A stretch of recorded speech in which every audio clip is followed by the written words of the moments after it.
in the evenings, and I don't know, sometime, especially during the winter, I walk to this general store. Right. They used to call it then, as Baltimore. There was quite a write-up in the paper about Baltimore Brothers not too long ago. Oh, really? Oh, yeah. Where they used to catch those guys used to rub there, and then a guy, Baltimore's, they used to have some gadget that when the train used to stop, if somebody used to go in the store, the bell used to ring in the house. A lot of guys got shot over there, rubbing the stores, Baltimore. Anyway, past that Frank, this is my brother, they used to go there in the wintertime, and there was all those farmers. They had this stove, you know, stove. They used to put wood in there, and they used to sit all the way around. And everybody used to say they're saying about, this, that. I didn't know, I sit there well and just listen, but I didn't have to say.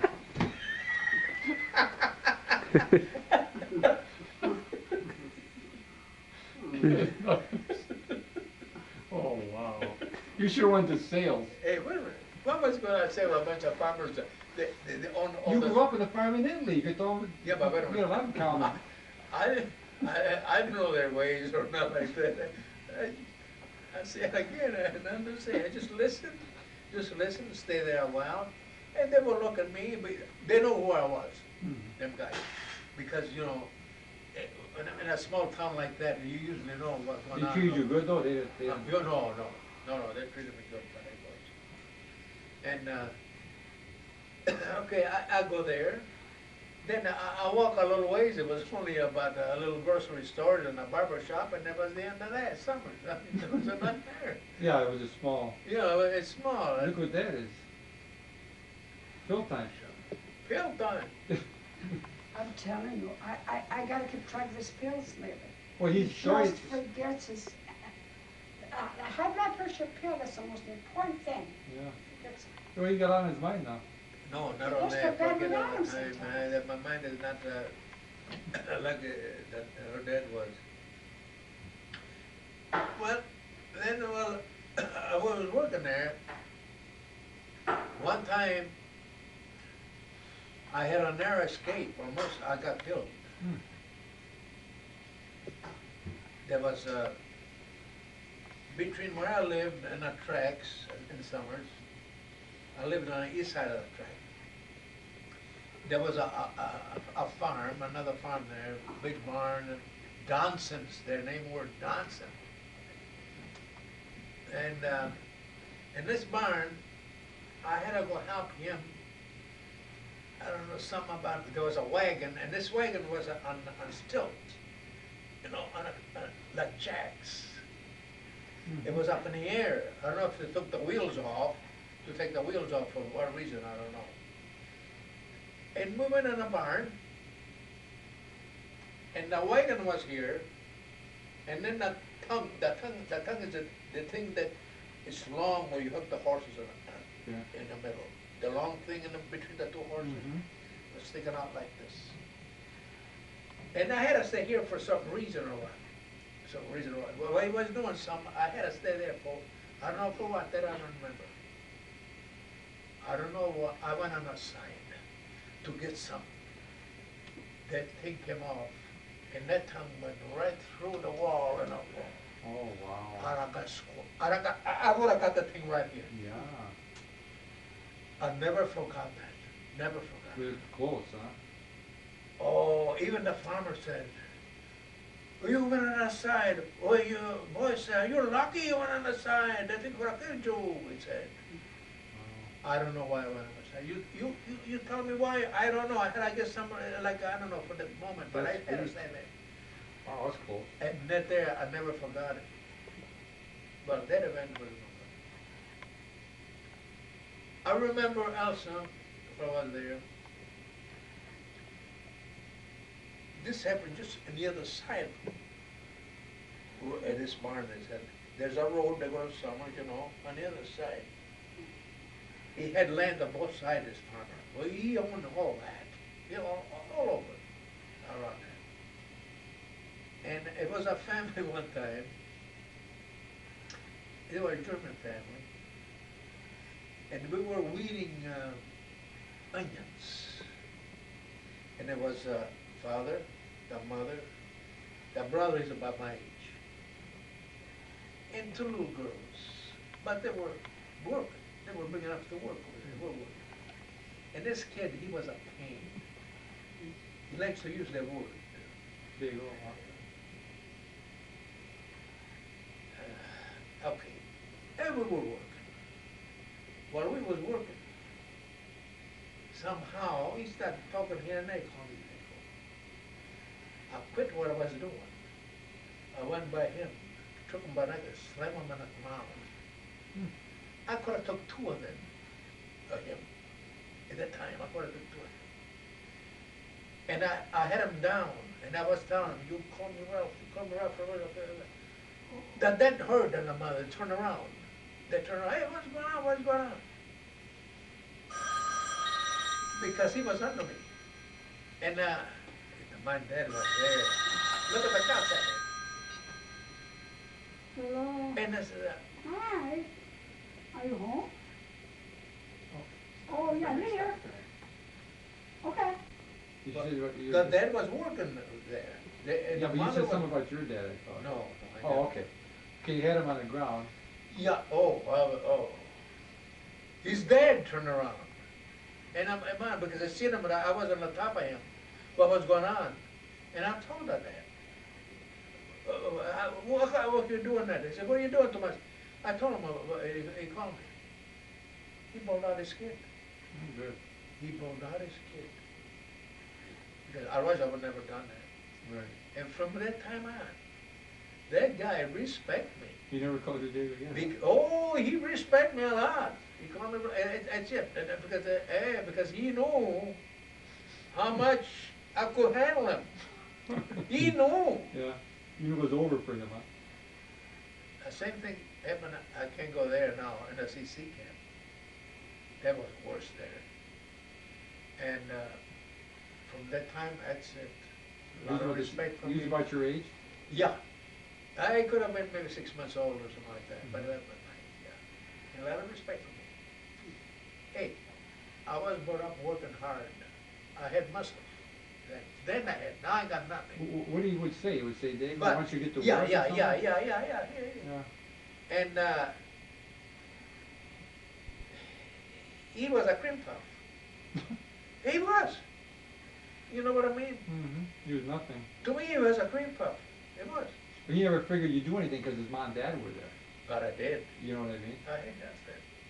I did, but he respect me. But he bawled his son out. And then he told me, next time, he said, you don't go with him. He said, you tell me. That's good. At least the dad used his head. Oh, yeah, he went with me. Yeah. He went with me, see? You know, he must have burned me up because he knew from before that I didn't make any trouble. Well, you were a good worker there and everything. Yeah, anybody know it. Like I said, I never said that. That time you did, though. That time I did. That time you had something That to say. time I did, but I got respect from him from that time on. All the time, hi, bro. That's it. Good. And events at summers like that, well, there was other She things said in it's there. real bad out. It's pretty Is it hard to, okay? it's pretty hard to remember for me. Well, you know, okay, that was summers, then, Yeah, we. you're at Rose, how'd you paid your bill you said at Rose, you paid your board and roof? You owed them money? Oh, every penny I made, I saved myself nothing, maybe 50 cents. Every penny I made, I bought it for that. But I kept track. I kept track. See, and because I paid them off when I went to the CC camp. Right. I kept track of all the money I owed them. And well, on the farm, there was a lot of little events here and there, but that's for the. So after the farm, then how You did let it go. I came home, you know, Yeah. and then I couldn't get no job. There was no job to get. I went to work for a WPA, for a CC camp. No, not CC camp, but WPA for the city. And we worked out in the county, Petrified Springs. At Petrified Springs, when we started working there in 1930, It was around 1934, I guess it was. There was nothing. I remember, I worked there about 2 years or better. I remember, I was, believe it or not, you know where the clubhouse is on the top of the hill up there? Mm-hmm. We were, it was a field there, up there was nothing. And the boss, when we were working down in down below, I know we were cutting lumber or something like that, trees and stuff. He said, we gotta go upstairs and dig it, and do some digging. So he brought about 3 guys up there. And that truck came on the top of the, where they got the clubhouse. A truck came there and says, let's start digging here and load up the truck. I was the first guy to put the shovel in there. And that's where they built that clubhouse. Right there, or where you put the first? Right there, Ah. clubhouse, I remember that. And we dogged it, okay, flop that truck, then come back and forth, flop the truck. I remember working on all those latrines, not latrines, it's an army, they call them latrines. Rest places. There wasn't no rest places. I worked on almost all of them when we built it. Carrying this, carrying cement, to mix cement, this and that, bricks here and there. You know, bricklayers were there. I remember making a lot of them roads, because one time there was only one little road when we got there. And then we made the other thing. I worked there quite. How'd you get out there to work every day? How did you get out there? Oh, there was somebody from town. They pick you up? Yeah. No, I had no idea. Well, then you worked pretty good for a couple of years. I mean, Yeah, but there was double PA, you $50 a month. well, it's double what you were making Yeah, before. but it was making 50, yeah, raise, $50 a month. Well, I mean, those days, Yeah, it's not that 50, bad. yeah. It's like maybe $400, $500 a month now. Yeah, about $50 a month. But you used to see, but out of that, I pay bills too. Yeah. I used to pay my aunt. I didn't save no money. So you worked at WPA for a couple of years. And Yeah. And then how did you, then you went to CC camp? How did you get Then, connected with there? Okay, then let's see. No, wait a minute. You're confusing here, you know. WPA. Well, I went to the CC camp before. I think, let's see. Get all confused here. It was 83 yesterday, you know, let's get that first. But, or you think you went to WPA after CC camp, you think, huh? Well, you said 1934, so you were 20 years old at the WPA. Did you go to CC camp when you were younger? Around that age I went there, because I was there, I wasn't too long. It was only a year and a half or something like that, you know, that I worked. Let's see, I went to a CC camp when I came home. I think I went to the CC camp first. Okay. Yeah. So how did you get connected with the CC camp? Well, we were on relief then. I don't know, used to go to night, I collect I remember going with a wagon and I collect peanut butter, flowers, this and that. I used to bring about mine. Well, I was on welfare, in other words. Then, because I couldn't find a job. Mm-hmm. There wasn't a job to begin. No, there was nothing. And when Roosevelt came in, he made this program, Civilian Conservation Corps, Yeah. so the kids go work, work there, and they send the money home to the family, on welfare, so that, it would help Right. them out. And I couldn't go there, because I had no family. I used to go downtown trying to get in a CC camp.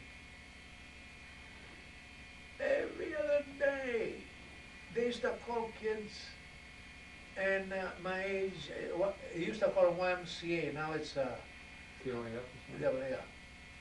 That's where they used to recruit.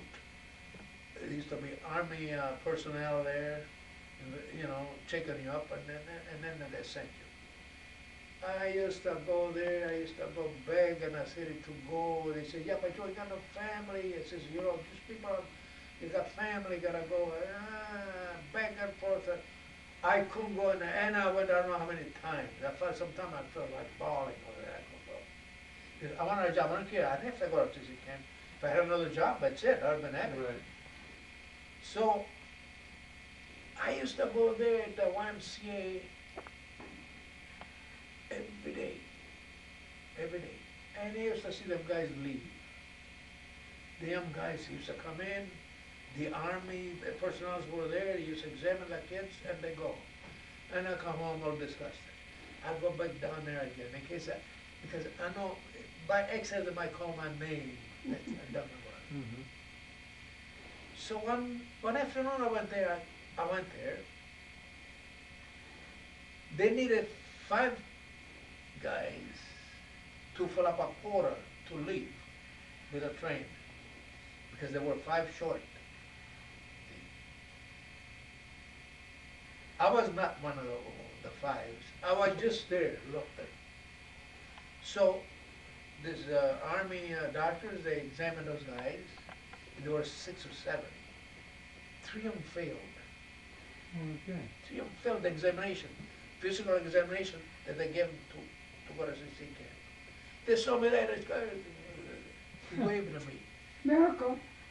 Wow. He waved at me. I went there, he told me what to do, take this off, take that off, da.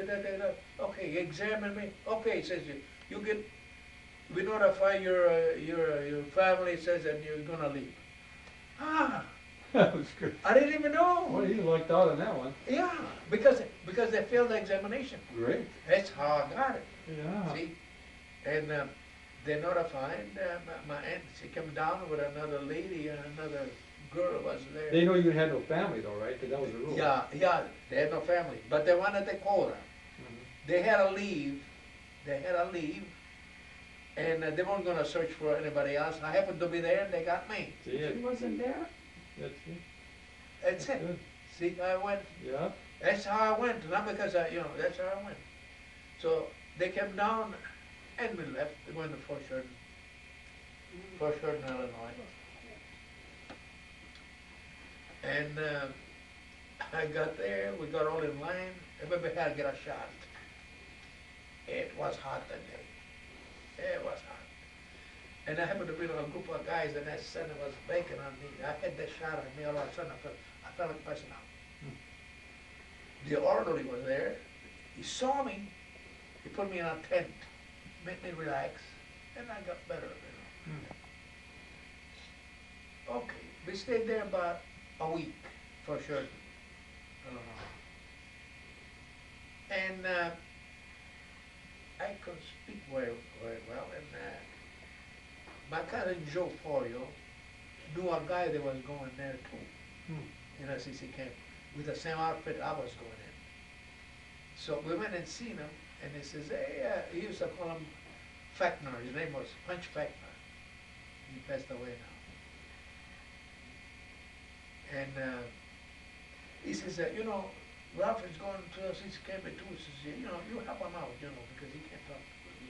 Yeah, I'll help him out. He was kind of a good guy that way, which he did.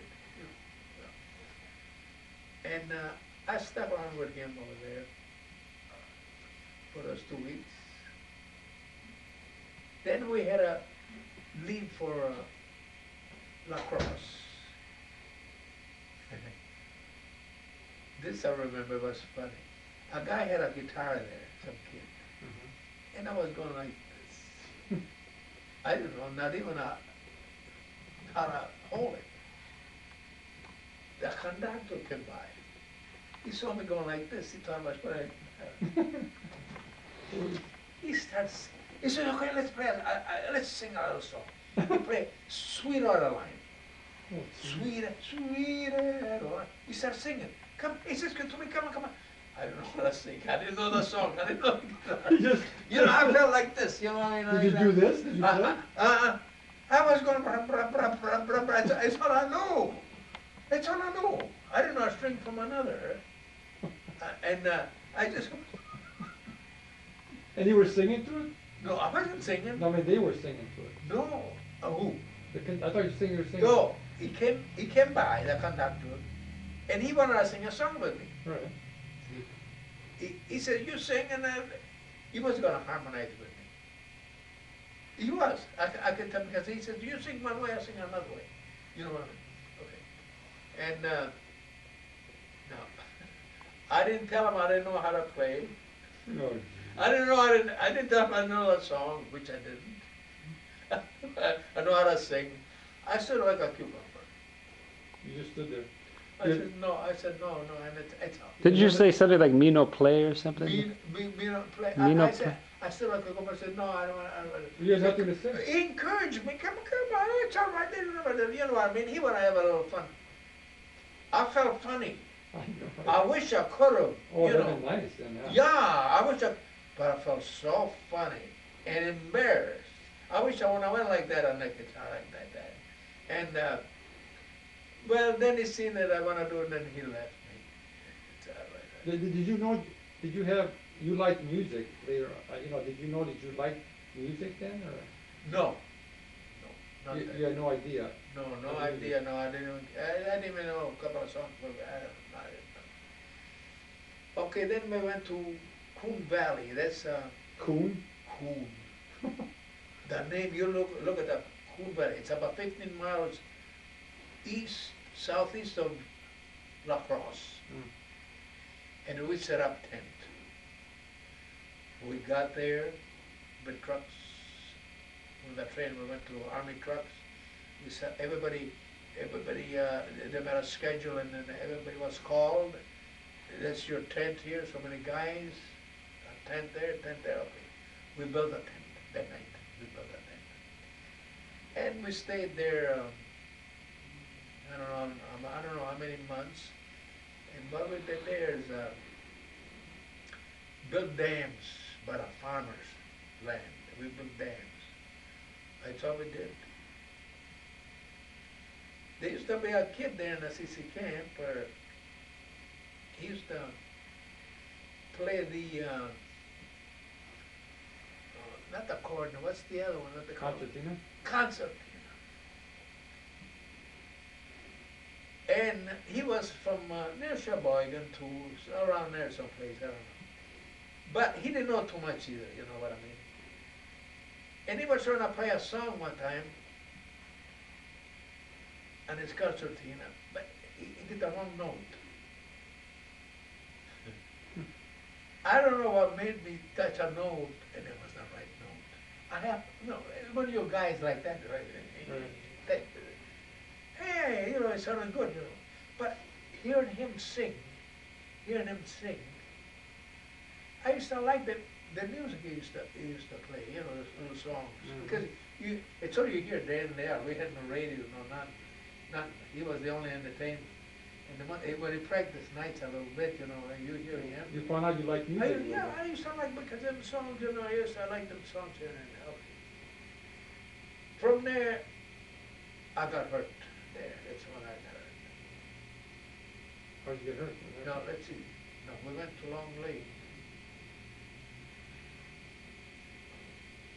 There, I went to Long Lake. That's I don't remember if I got hurt there or Long Lake. I think it was in La Crosse. I think it was in La Crosse, and then we moved up north, Long Lake, Wisconsin. Oh, how I got hurt? Okay. We used to chop, we used to make telephone poles, cut them down, had to skin them. It was a hard job.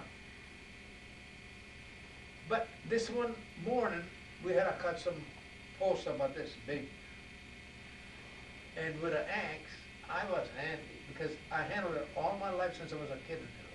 Because that's all you got is an axe right here all the time. So right at home. Oh, because I tell you, we used to bring wood home all the time. By the time you had a chop, I was good with an axe. And one morning, okay, we cut those posts, and then we had to sharpen them, make a point. And I handled the axe. And I told this kid, this is, okay, you hold the post here. He hold the post, and I sharpen one side, and then the other side. Then you turn around and chop the other one, so you make a pencil like, I swung. While I was maybe about here, he pulled that thing back a little bit. Why? You ask me why. My axe slid a little bit and missed a stump that I had that thing on, and it went on my shoe and the water. It went between one toe and the other. Oh, And it cut about half an inch. I got a little scar. Half inch down here. Oh, geez. It didn't hit, if it hit where I split that thing, that toe right in there. It went, I'll tell you, right in between. Even the doctor was surprised when he saw that. Lucky. Oh, yeah, okay, there's a lot of blood coming out. Okay, in camp. The doctor saw that, he put a little thing, he said, yeah, you'll be all right, because it only cut here. Yeah, with a meaty like, yeah. Huh? Yeah, where it's meaty like. There was, see, the guys will pay attention. There was another kid, what happened, they were making the same fence for the farmers out in the country, you know, and they were holding the post. Now, you hold up, they take turns, one with a mallet to pound it. Oh, she's already here. She's opening the front door. Well, he should finish this. It's okay, the door's open. Okay, go ahead. One to pound, and Talk louder. one to pound, Yeah. and one to hold it. Right. You hold it here, and this guy is pounding. Right. I don't know how this kid happened. While he was holding it, he went to straighten it out, and he got a hold of the top of the post. He came down, and he broke all the bones in his hand. Oh, my All God. the bones were sticking out of his hands. Then he was sent to Oh, yeah. Chicago. All the bones. I seen the bones sticking out right out of the flesh. The way he got hit. Is that where you got hit on the head there, or is that somewhere else? When I got hit. Oh, that's okay, I thought it was at that same camp. Right there, right there. Then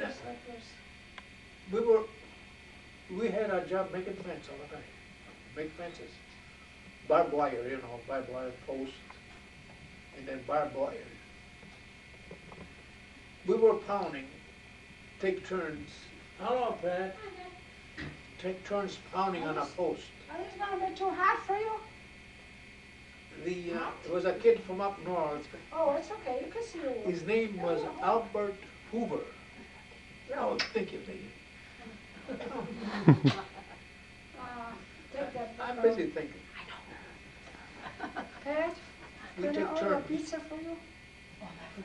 Well, you know, No. pounding the I post mean, down, are you you know. hungry? Right. Okay. Because This kid, he was a lanky guy. Pound. I didn't know you were going to When he come hit in, sir. with a sledgehammer, I did, instead of hitting right on top, his sledgehammer went up right on the edge here, and then twisted his arms, I got and they hit other me right ones, here. but I, Oh, geez. Right in between those two bones. Right in these two bones right here. This was cut, and this was cut, right here. My head felt like it stood still and everything went on the side. That's the way the feeling was in my head. Bang. Your like brain that. moved. Huh? Your brain Wanna must make have some moved. food? Just like this it I felt. want a grilled cheese. Ah, Well, come on holy in, Christ, Mary. I didn't pass out. I went down, I'm telling you, my head, holy Christ, ooh, Jesus. It was a big mallet. You cut posts with it. And he banged it, okay. They took me to the hospital. I've been there to camp. Mhm. And I stayed there 2 weeks. I had headaches. And I felt dizzy and headaches. So the lieutenant, he figured that, well, he ended up, because they couldn't do nothing with me because they could see I was sick. I didn't tell them. He said, we'll send him to Chicago. So they made an arrangement. One guy, he was an army guy. He says, okay, we're leaving for Chicago. You're going to go to the U.S. Marine Hospital in Chicago. He came with me that night. Okay, we traveled and I went in this hospital, U.S. Marine Hospital. That's where I walked. there, they examined me, okay, and for quite a long, long time, I used to go in the office, and they used to have two long wires like this, with a cotton in the end, and they used to shove it to my nose, and go to my gut. Oh my God, Oh. it was painful. Oh, I had to do that every morning. And I was there for a long time in that hospital doing this. Then I remember one time, I don't know how many months I was there was a medical doctor and two other Army personnel, I don't know who they were. They called me in the office and they told me in order to, I understood that, to relieve the pressure, we gotta operate your skull, we gotta open your skull a little bit. I understood it, I did, that they had to cut my skull to relieve that pressure. I got scared. I didn't want to talk about my, I didn't want it. I didn't want it somehow. And I must have said, no, you know, when a young guy, you don't want to. But he said, they told me that's the only thing you can relieve that pressure on them, because that's why you get that, your head like that. Because I was busy then. And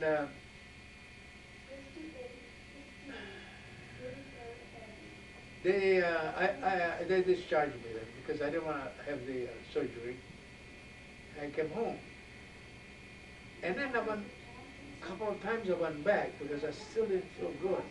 I went back to the Foreshorten. I went to the medical office there and he says, well, I thought the doctor there says, well, you know, we can't do much for you. Told me right out. You can't do nothing. If you come here, you just lose time. I says, we can do nothing for you. So I came home.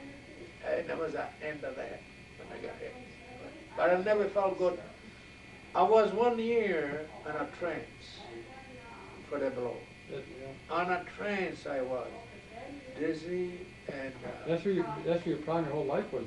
Well, oh yeah, affected my whole life from then on. The migraines you had and stuff. Then what they did is, they sent me in Chicago, right in Chicago. I don't know, it was a medical building, it was high, I remember a big building up there, to take a test. And the test was, they strap you on a chair, strap your arms and your head, just like you go into an electric chair. Same thing. And the doctor told me, when you're done spinning, you're going to spin on this chair. You look right out of the window of the big building out there. Okay, put the machine on. I was going around like that. Okay, so all of a sudden, bump, it stopped. So look over there. My eyes were going. I couldn't keep them open. Automatically, they were going like this. I couldn't keep them open.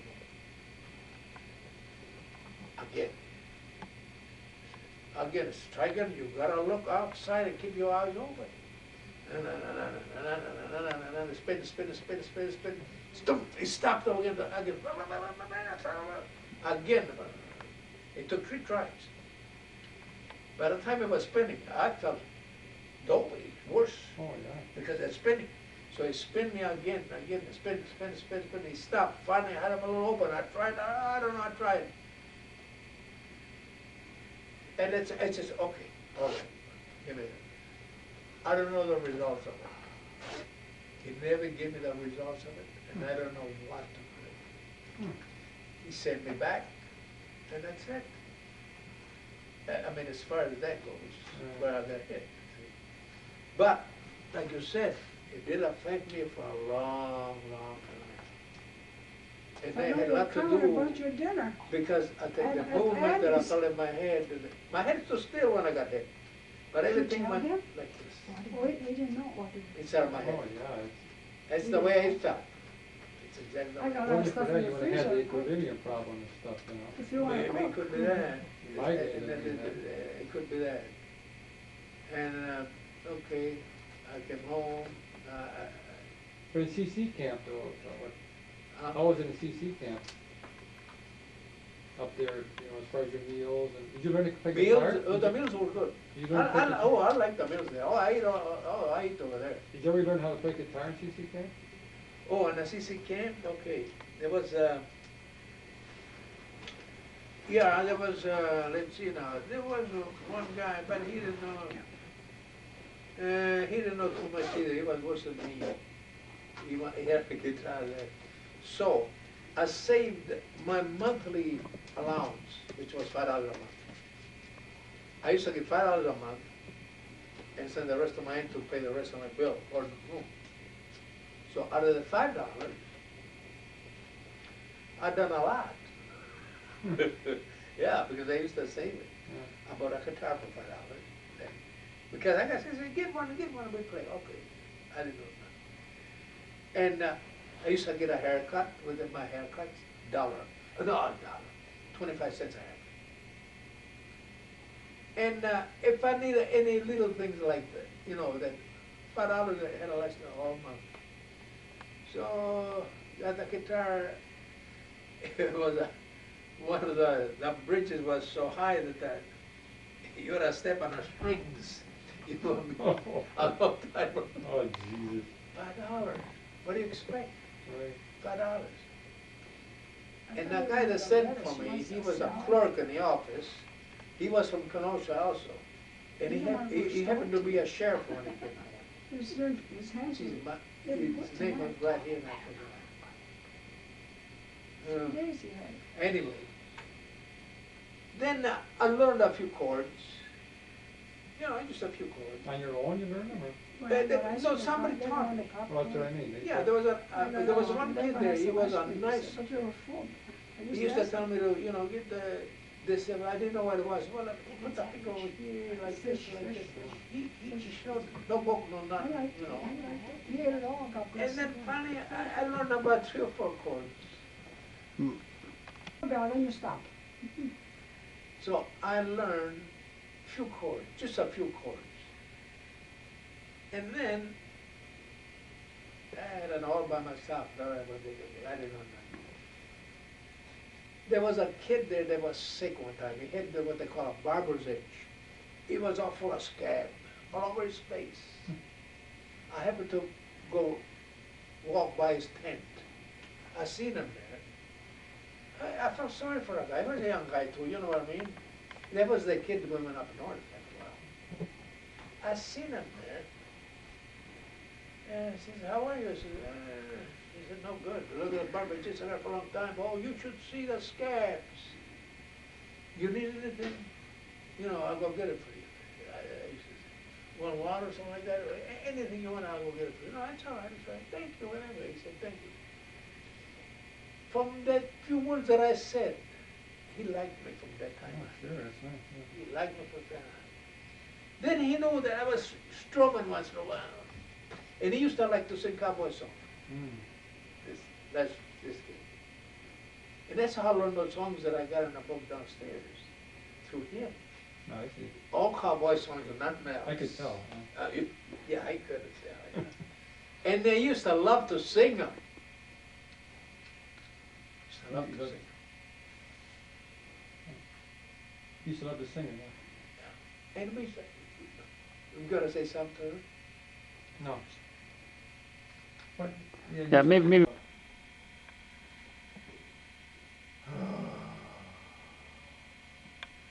North Bend, that's Nilla Cross, that's right.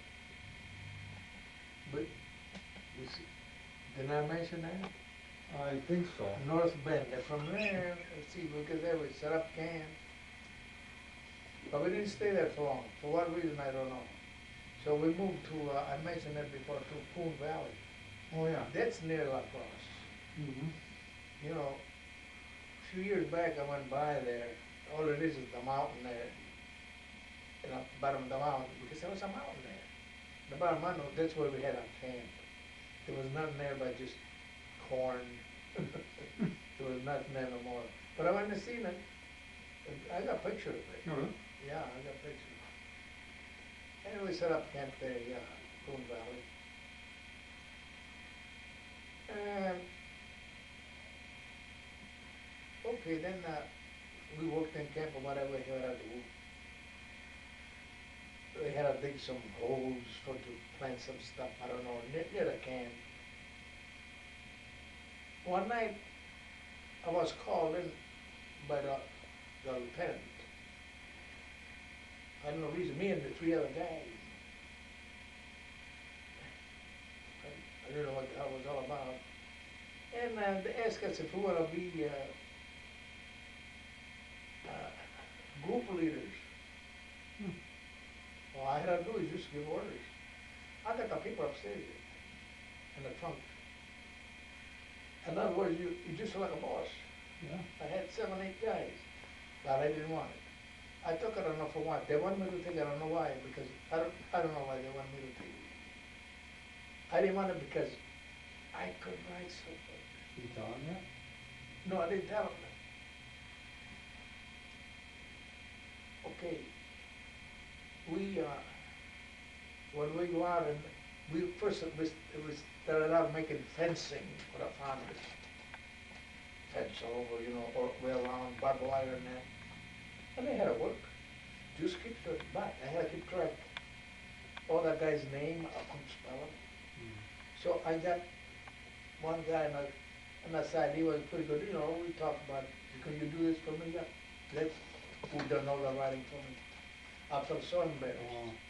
So embarrassed, I didn't want the job, but they wanted me to keep it. And, cause see now, that kind of work, I was used to it. To me, it was nothing. A lot of those guys came from the city, they never seen nothing. Nothing. Right. They didn't know how to do nothing. But with me, it was all right because I was used to that kind of work. And, okay, we kept on doing that. I always had somebody to write anything had to be written down. And he'd done it for me, this kid. But then I had to keep track of that. All the guys' names, this and that, and I couldn't spell them. It was hard for me. Mm-hmm. That's why I got disgusted on that, because I liked what I was doing, but when it came to writing, I was stuck. If I was an Italian, it was really easy. I couldn't do it. I couldn't spell right. But anyway, I kept on. Then it was one Saturday morning. That's when I got hurt. Yeah, you say that. I told you about that. Yeah, but can you repeat that? Because I don't think it's enough. About what? Is that when you got hurt on the head? While I was there, yeah. In a camp. It was a long way. But I think I mentioned that. That's when Pat came up. You could say it again, You Rep. say it again. Well, let's see, okay. It was one Saturday morning, we were, all the guys had to go out and clear up some brushes and stuff like that out in the county. And 7, 8 guys, we were making posts, which I mentioned that before, I think. We were making posts. And I had this other young guy with me. We were together, we were both young guys. I handled the axe. I could handle it real nice. I've done it all my life over there, because it's all I did. As far as heat is concerned, we used to chop trees to bring it home. I thought, being handy with an axe, I was. So anyway, we were chopping a post, which I say, chopping up, to drive it on the ground. And while I was swinging, he missed. He didn't miss. He lifted a little bit, he glanced off, and I told you, it hit me on the toe. It went right in between the 2 toes. Yeah, that you told. I thought maybe the one that hit your head. Okay, and that's it. Because they got cured up from that, they brought me back to camp, and the doctor put some stuff on there, tied them together, and they got okay. So, Okay, time went on, we were making this, still making fences for these farmers. And we take turn pounding the post in with a sledgehammer. I explained that before. Okay. One guy will hold a post, and the other guy from the other side swings at it, on the top of the post, drive it down. Another one drive it down. Big sledgehammer, they were heavy. This one kid, over Hoover, that was his name, over Hoover. I said, I got his picture. He died, he got killed a year after that. Oh. Yeah, they were cutting the wood and got so, the blade broke and I saw it hit him in the neck and it killed him right there. Anyway, he pound. This one time, he didn't, when he came down with the hammer, he didn't hit it square enough. He hit just the very tip of it. And he got away on him, and it hit me on the side of the head here. Clunk. I mentioned before, my head stood still, but everything went on the side. That's exactly the way it felt. Mm-hmm. Everything crowded to a corner. I got dazed, I got dizzy. They brought me to camp, okay, and I went to see the medical doctor, but what could he do? I didn't feel good no more. I didn't feel good. My head OG got, and I had terrific headaches. Oh my God. I stayed like that for 2 weeks. I wasn't getting better. So they decided to send me for Sheridan, Illinois. That's an army outfit over there. For sure. That's where all the army hospitals are. They sent me there, and I went to see the medical doctors there every day. After they examined me, every day I see the medical doctor there, and then they used to put something through my nose with little wires, long wires, right into my head. Oh, there was a son of a gun every day after that. And I was there for about 3 or 4 months, and I wasn't getting better. I didn't feel good at all in my head. So one day, there was 3 medical doctors from the army. They called me in the office. They told me, said, in order to relieve you, I don't know what kind of pressure. I didn't understand them too well. But it said, you left a cut, and we relieve the pressure, cut the bone on the head. When I heard they had to cut the bone, I didn't like it. I didn't want that. I was a young guy yet. You know, what if something happens that so I didn't want it. So they kept me there another maybe 2 or 3 weeks, and then they discharged me. They discharged me, but I never felt right anymore. I had always the dizziness in my head. Always the dizziness from it. And that's the way I kept on. Little by little, maybe I felt a little better, but never like I was before I got hurt. Never. I always had the head like that. So, just about the same time where you were looking for a job up north now? That guy was fun. Was that after CC camp, or? There was, let's see now, when, What were those? with Lester Froh. Yeah, That was his CC? name. He Yeah. was a German kid, a nice guy. Yeah, that's about the same time as those songs you learned in the CC camp? Oh, did you say? no, that was while we were in CC camp, mostly up north, Long Lake, Wisconsin. We moved from Coon Valley near La Crosse, and then again, and then we went to Long Lake, Wisconsin. And there were guys from all over the state. We were about 250 young guys there, 250 in camp. The camp was 1997. That was that number of our outfit. 1957. Can you imagine? I remember that. Yeah, it's something. I remember I ate yesterday. I know. 1957. Okay. Well, we were there, okay, in the evenings at night there was nothing to do. The guys used to sing those songs all the time. I was done with those songs. And one guy had one of those concertina. Right. You know, I still knew his name. I knew his name till not long ago. And I forgot. I got another book. I got a book with all those guys' names. Yeah, I got the book. And he used to play those songs. He didn't know how to play too well. I could tell there was a lot of sour notes in there, even though I didn't know music.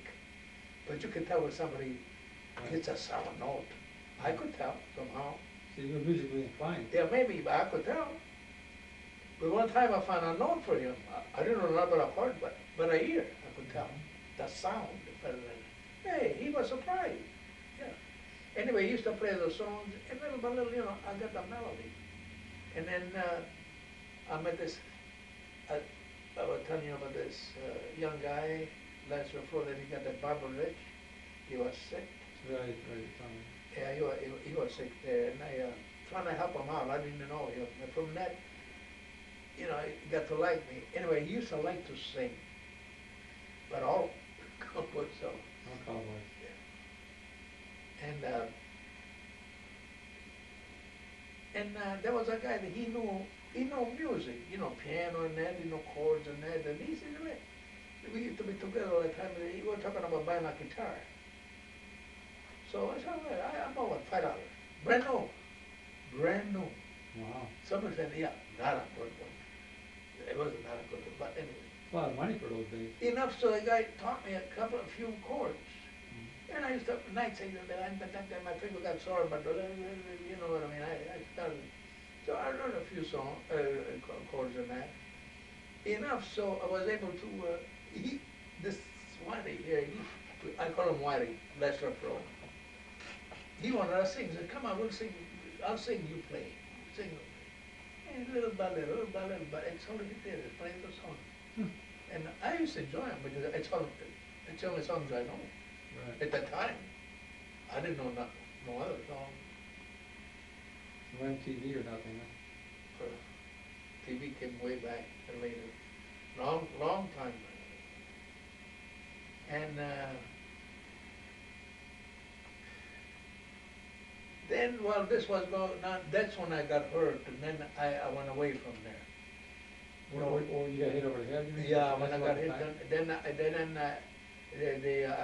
I went to Fort Sheridan, Illinois. Oh, okay. Then from there I went to in Chicago, in the hospital in Chicago, U.S. Marine Hospital.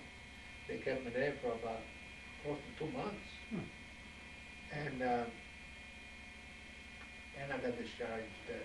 And then that was the end of CC camp. Well, what about this guy you're looking for a job? When did that come? You know, Well, what happened after the CC camp? What happened after the CC camp? You know? Oh, after the CC camp, okay, we were, let's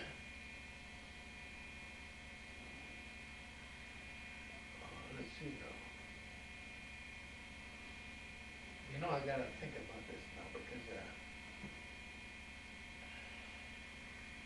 we left, when, we left word that I should go and see him. That was in Glen Beulah, Wisconsin. That's near Green Bay. And let's see when that happened. I think it happened after I came home from the hospital. I don't remember that well now. I gotta stop and think. Everything is confusing right now. Well, what about when you were, okay. We went, okay. He told me, as soon as you get a chance, somehow, you call me up, write me a letter, which I did. I had somebody write it for me. I couldn't spell it. And writing for me was something else. And you come over because we go up north and get a job in a lumber camp. But that was,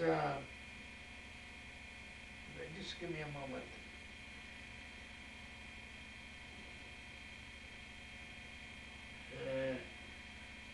think it was after I come home from the Fort Sheridan, Illinois.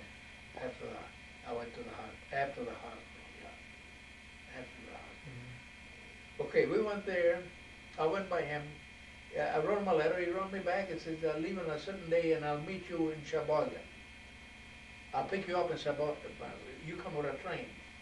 And then I'll pick you up at that station. Okay. I left, there was in December. I didn't have no heavy clothes or nothing, no boots. Okay, I left over there. Sure as hell, he was waiting on the station. Him and his two brothers. He had two younger brothers. Naturally we knew each other, and then okay, we got acquainted with the brothers a little bit. We met another guy from C.C. Camp that was there too. Sure as though, I don't know. He was a nice kid though. And okay, they took me over his farm. By his mom and dad. They living on the farm. Howard, or there, okay. Well, that even I had a mighty doggone headache. I don't know why, but I got a headache. And he wanted me to bring along the guitar. It's one thing, because he wanted to sing the song. That's it. So that night after we ate, headache on all, I kind of from 3/4 time or 4/4, whatever it was, I just up. You did. Yeah. But he was satisfied. He didn't care as long as he sang, and that's it. And then the mom and dad were nice people. You know, they greeted me real well. Yeah. Oh yeah. And we all slept in one bed, all three of us. One brother and him and I. We could hardly sit. When you're young, you'll fall asleep. Next day we went hunting. They brought me hunting. They gave me a shotgun. I never had one in my life. And I told them I never used a shotgun. Well, it's like this. They give me a little, you know. They says, okay, let's go hunting. They made me shot a couple of shots. Oh, it's great to me. I never had that. You never got used to it, I never was used to it, no. So we went hunting rabbits. And they told me, you stay right here and look towards that pile there. A rock pile, that's what it was. It was a rock pile. They went on this side. And first thing you know, I seen a rabbit come in right by near that rock pile. Now, I could have shot him 100 times before he got to the pile. And I was waiting. I don't know, I was afraid to shoot. All of a sudden, he went near the pile. That's when I shot. Boom! I must have hit the rocks because he. Dallas Maverick. Yeah. And they were shooting that way too because they had the rabbits over there. They came in with 4 rabbits. 4 of them they had. I had a chance to kill that one, but You didn't. I waited till he went out of sight and I let him have You're not used to it. Well, you're not used to it. What a, no, I If you never. grew up with a shotgun, you would have. Yeah, I never had a shotgun in my hand, but no, they give me an idea how to use it, you know. But still and all, when I first made the big shot, holy crap, you know what I mean? I wasn't used to that. No. So anyway, that mother we took them home. She cooked those 4 rabbits, and they were delicious to us. Oh, we ate the whole rabbit. She had a big pile. You like rabbits? Oh, we loved them. Did you kill rabbits in Italy? Did you ever? Oh yeah. Well, I mean, did you cook rabbits in Italy to eat? Oh yeah, we didn't have too many rabbits, but oh yeah, that was good. And she made the rabbits and we ate them. Oh boy, that was that delicious. How does rabbits taste? I never had a rabbit. Oh yeah. Ugh, I don't want to eat a rabbit. Oh, why not? I'm not It's used to good it. the way you fix it. I tell you, in my backyard I had rabbits. I got a trap. It wasn't at one time. I got a trap. It took me a long time to figure out how to hook them. There was a hole, he was under a shed. And I got a big, long trap, I still got it. The way I fixed it, he had no way but going through a trap if you wanted to get out. I got him one time, he was a big one. I brought him to my brother Frank, he scanned him. They cooked it, and everything else, they brought me half. You didn't give me any, did you? No. You wouldn't want it anyhow. Good. And it was delicious.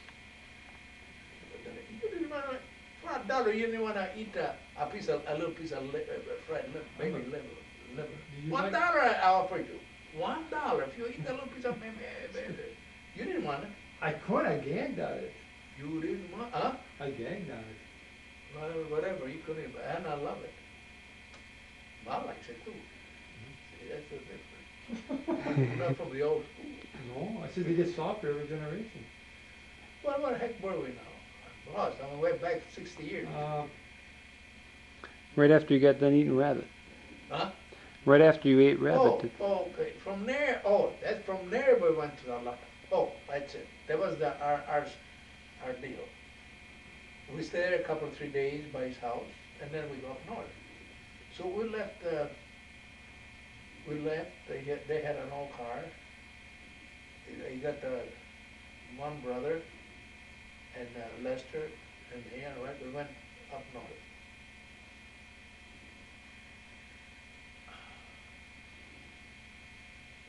No, I'll take that back. The brothers didn't come then. Just it was Lester. We went up north. We went up north. It was cold. It was below zero. You don't like cold. No, then I could take it. No. I could take it. I had no boots though, just plain shoes and socks. You know,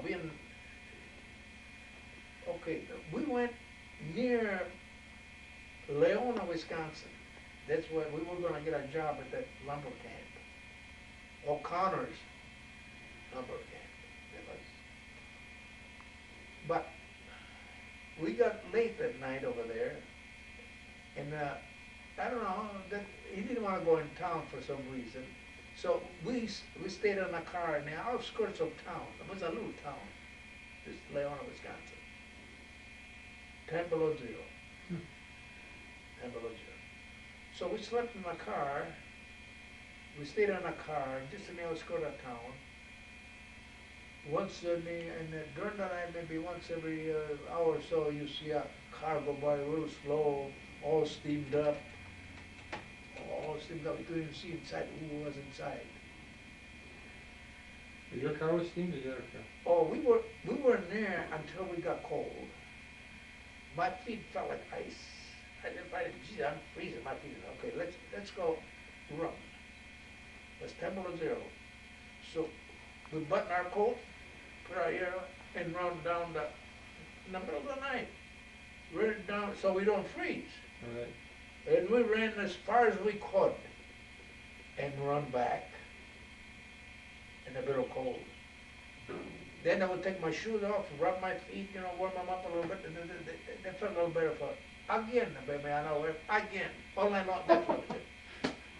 Oh, That's how to keep warm. That's a Otherwise, good we were method. afraid. We had no money wow. to put the heater on for a little bit of heat because we had no money for gas. Oh. We had no money for gas. Okay, there was that ordeal all night. All right, that's what we did. Every hour, run down the road. 10 below zero, run back. Oh, jeez, stay in a car, go out again. So in the morning, we went to town. And I remember for breakfast, I bought 2 donuts and a quart of milk. That was my breakfast. We couldn't afford much. We just bought it in a store. We didn't go to a restaurant. I don't know if there's a restaurant someplace there, but we just went to a store. And That's a healthy breakfast. well, that's it, a quart of milk. So, and 2 donuts. Okay, we ate that, and we went looking for a job on this lumber camp. We talked here and there, but we go back tomorrow again. They told us to come back maybe tomorrow. So that night, when we went home, I started getting a break. Oh my God, they quart of milk. Oh. Quart of milk. We got a place in a boarding house. We got a room in a boarding house. And then I had a bump hand. Was somebody else in there. I don't know how I held him. I don't know how I held it, but I pounded that door about 3 times because it was terrible. Finally I got in there. Mhm. Oh my God, the belly got in there. Okay. We got a room, and I don't know, I think we had to pay, I don't know if it was $2 a day or something like that.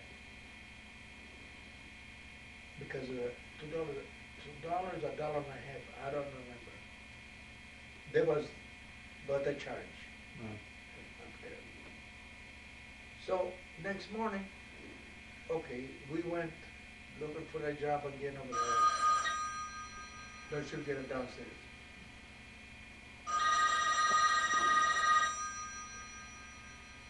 Where the hell was it? Oh, okay. They hired us. All they do there is lumber. Big timbers come in and okay, we got a job.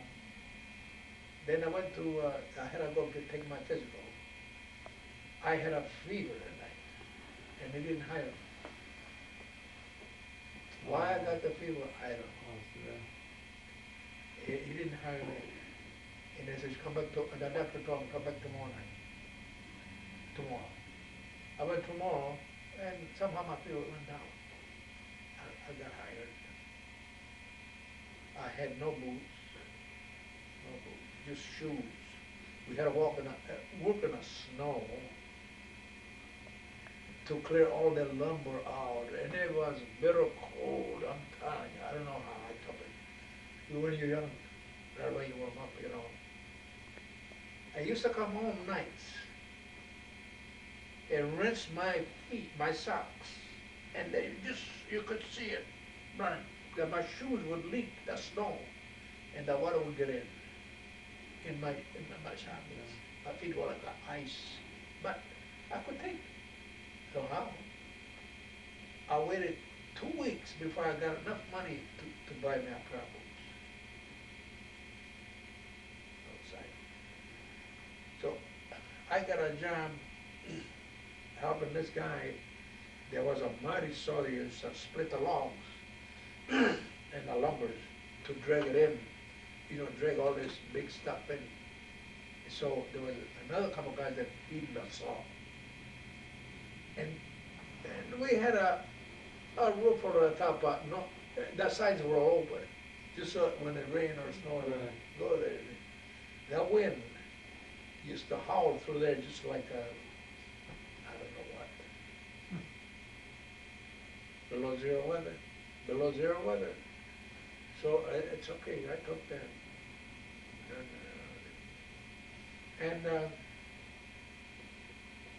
it got to the point where I still got the little tablet upstairs. How much I was making every day, because we didn't work every day. Sometime I went home and we ran behind them. There was no work. And how much I had to pay for board and room. In the end of the week, lucky if I had 50 cents left. Lucky. I got that little book downstairs. Sometimes I felt so bad when I look at that little book, because I kept it, and I got it in a trunk upstairs. Gramp, what year was this about? 34. So it was a deep part of the Depression then. Yeah, right 34. there, yeah. Oh yeah, 34. And it got to the point where I didn't make enough. We didn't make enough to pay a board and room. We only make maybe $2 a day or some cents over there. We cleared out maybe $1 a day. And hey, never there, you work. How much is board and room? Oh, it's written there. When I see that, I say, what the hell? Look at that, what I used to do. It's in a little book upstairs. I still got that little tablet. I got it all written in there. How much I used to make, And then we got to the point where too many days off, and we couldn't hardly make out to pay our board and room. So we decided that, we quit. And hey, you worked over there. You worked, oh, you worked over there. Okay. We left in the one evening. The brother came over and picked us up. That was it. And then we went back to his house, and then I came home. I guess I don't remember too much around when I came home what I'd done. After that, I think I lived with my aunt some. Then I moved in a boarding house. I didn't want to stay there because I know I wasn't wanted. The WPA comes out to this? Yeah, then I went on double PA, and I worked on the double PA, that's all I was able to do. And,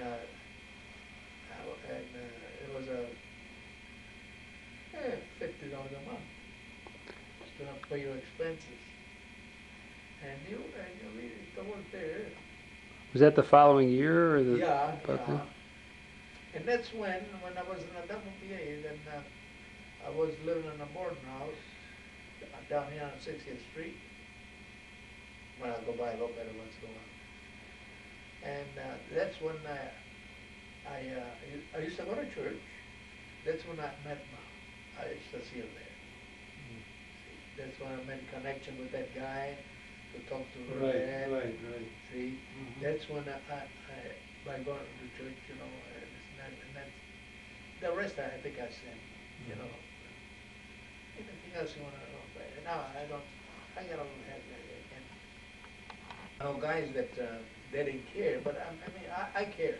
I care. And I had a lot of disappointment when I was young. A lot. I felt lost. I did. Never got into trouble. I could have. Like in the CC camps, you could see the wisey, the show-offs. I learned that quick. Mhm. And the guys, they were good guys. I always stuck around with the good guys. I never went to show off with braggers or the wisies. Did somebody call you the Oh, there, name oh. at the CC camp? Yeah. What happened there? I said it. No, you said. No, that we didn't say. That was at the farm or something, when, Oh. Well, in the CC camp when we were up north, okay, we work out in the woods making cutting brushes, making telephone poles, whatever they want us to do. And okay, we did do that. Then there was an opening for, there was a poster in the office. They wanted 3 truck drivers. I was using trucks on a farm, so I applied for that. I applied for that. They called us one night to the office, the lieutenant. They asked us a few questions. What did you do? What did you do? Okay, there's that question there, but whatever. I don't remember fully now. Okay, says, what did you drive? I told him I was on a farm, which I did. Okay, you come back tomorrow. Tomorrow we'll let you know. Come back tomorrow, okay. He said, tomorrow morning you come back and we'll see how you drive. Oh, they picked you, huh? They picked me and the other one guy, not both of them, one.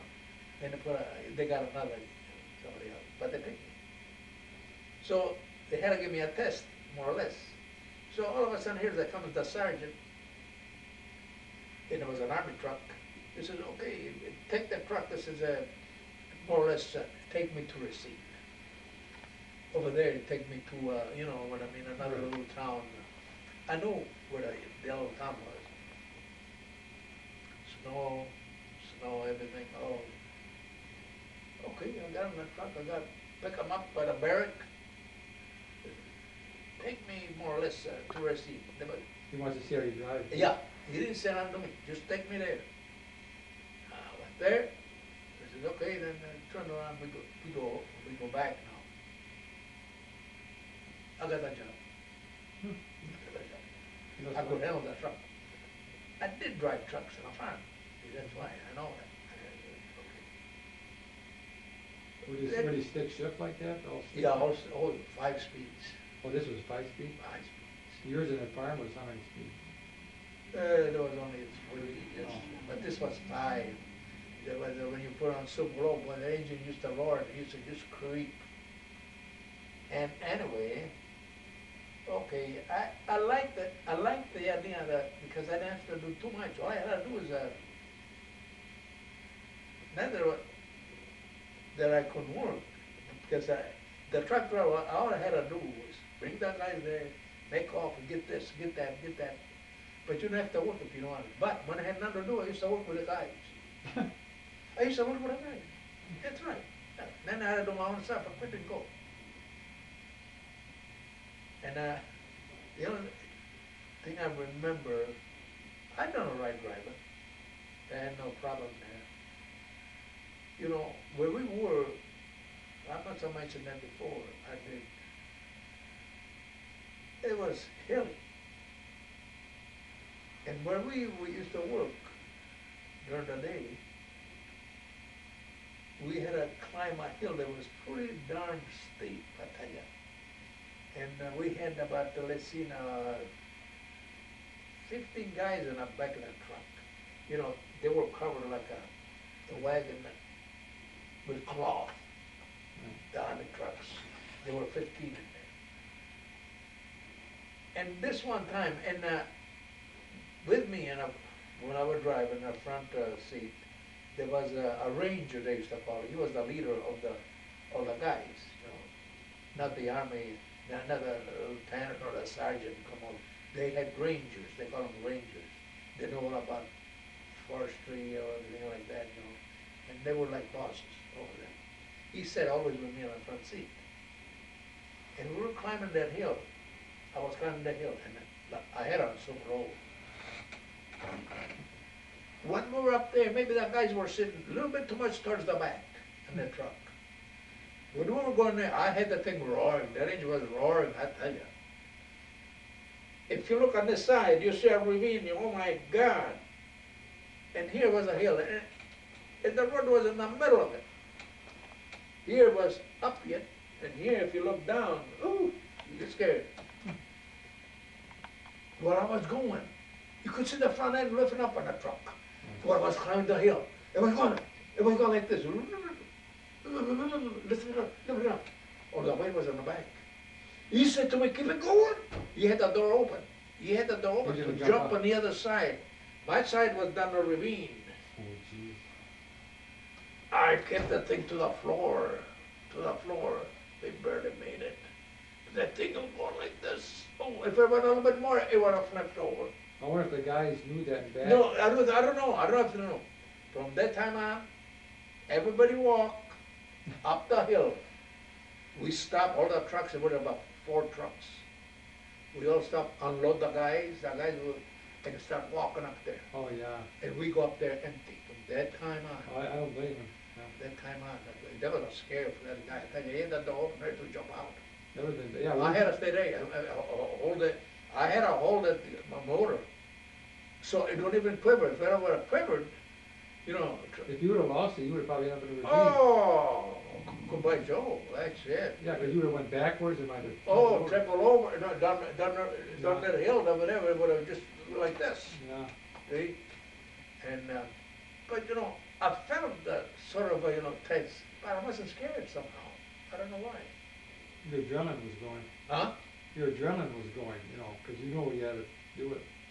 Yeah, I was, you know, I was leery about the truck going backwards, yeah, but it didn't affect me no other way. Mm-hmm. And I didn't even think about rolling down the mountain down below there. I didn't think about that. Right. My mind was to keep that truck, you know, steady as I could. Well, you have to. If I had if you give it a little bit of jerk, forget it. You couldn't. Or if you let off the gas. Yeah, no. I floored it, and that's it. I think, lucky that engine roared until we got up there. Good engine. Yeah, that was a Chevrolet. Wow. It was Chevy trucks they had. Was it the first time you guys went up the hill? In the truck? No, not the first time. It happened maybe a couple of 3 times later. To you or to somebody else? To me, to me, because them guys that's, you know, instead of sitting, you know, inside of the truck, you got a bench here and a bench there. And that guy sits on a side, there's some in the middle, you know. But somehow the load was sort of back. It was heavy. It's heavy, yeah. I don't know if they probably put the back on it, I don't know nothing about it. I don't Yeah, know. that was steep. Huh? That was a steep hill. Oh, steep. Oh, I would like to see that hill again. Well, we were in camp and there, we had, yeah, it was nice. I enjoyed it. I was getting my meals. Was getting $30 a month, pay my bills here, so I didn't mind. Mhm. Yeah, I didn't mind. And then from there, from there. Well, what happened there? Did somebody call your name there like they did? That was the there CC oh, camp? Was that like the I CC say, camp? Yeah. Yeah, okay. There was always wiseies. You know, I had guys, you know, I got along fine with them.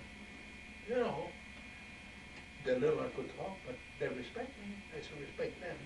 You know, like this kid, like I say, Lester Froh, he was a good kid. Yeah, he defended me any time, you know. And I had others, you know, I got along fine. But like I say, the wisies and the show-offs, I kept away from them. There was one kid from Kenosha to whoever, all right. He never knew my name except Dago. Hi, Dago. He hollered in front of everybody. Oh, I thought so. Then I told him, I said, listen, if you want to talk to me, call me by name, otherwise forget it, I said. Don't have nothing to do with me. But when you call me by name. He kept on. Well, okay. For supper over there in camp, we go in a barracks, mess hall, they call it, mess hall. We go in that big barrack, long tables, big long ones. Everybody sits there. You gotta change your army pants, shirt, and a black tie. And your hair had to be combed. Otherwise you eat outside. That's the way you come in. So you combed your hair? No. I always did, you know. No. Whatever the rulings was, I'd done. So, you know, the table we got on stage is too long, but there was about 5 times long.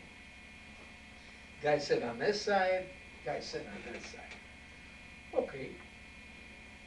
Everybody went in to sit down here and there. And I happened to sit on this side where this kid he was from Kenosha too. As soon as I walked in and I sat, hey, hello. He was sitting down there already? Now, I had that downstairs. They had food all over the table, you know. It was all prepared for us to eat in there. I jumped over the table. Food scattered all over the place. I jumped over the table. Food smelled. I grabbed hold of him. I had him down. I could take 2 of that guy. I had him down. There was 2 other guys that see that pulled me out. I was ready to smash him. You're just on top of him? I just couldn't take it no more. Somehow I flew.